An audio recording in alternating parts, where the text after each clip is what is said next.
on Veterans Day, reliving a young soldier's journey through his letters.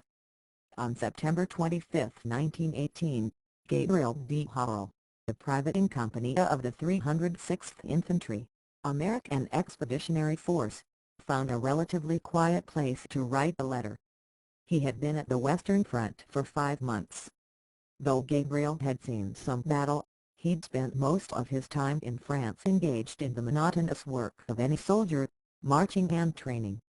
He apologized that his note to Mrs. Edward Sweeley of Washington, D.C., was a brief one. He wrote, just received an order to get ready for business, so I hope you will excuse this short note this time.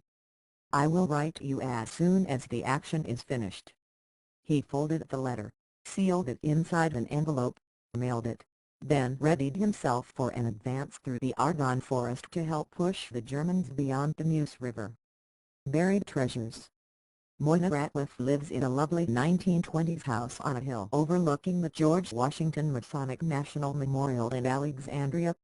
She retired from the federal government and runs a bed and breakfast called the Treasure House.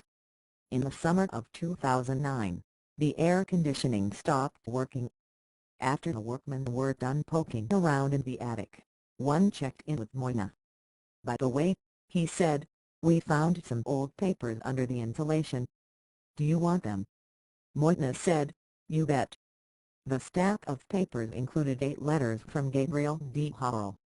Some were brittle, ripping as she pulled them from their envelopes and unfolded them. But the writing on each was still legible. They were all addressed to a Mrs. Sweeley, who lived in Portsmouth, VA, and Washington. After the war, her family moved to the house Moyna would later own.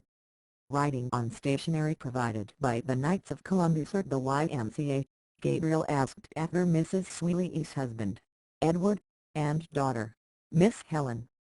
He described life at Camp Upton on Long Island, where he spent more than a year training.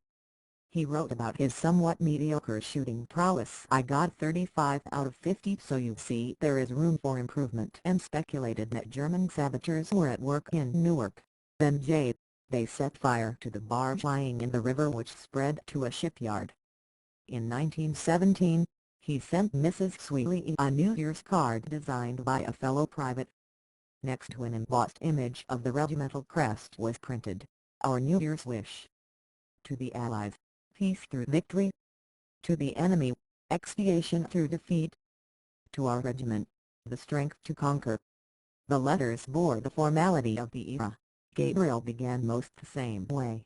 "Just a line hoping it finds you all in the best of health as it leaves me thus at the present, but were also personable." He thanked Mrs. Sweeley for her gifts, cigarettes, a cake, a medal, probably a street Christopher medal, that he promised to wear always. "Not being a Catholic, I am sure makes no difference," he wrote on January 4, 1918. Gabriel was born in England. He emigrated from Britain in 1913, arriving at Ellis Island aboard a ship called the Caledonia. With one letter, Gabriel included a photograph, apparently lost, of himself with some fellow soldiers. He wrote, "They are all American-born fellows but myself. But I am a citizen, so what's the difference?"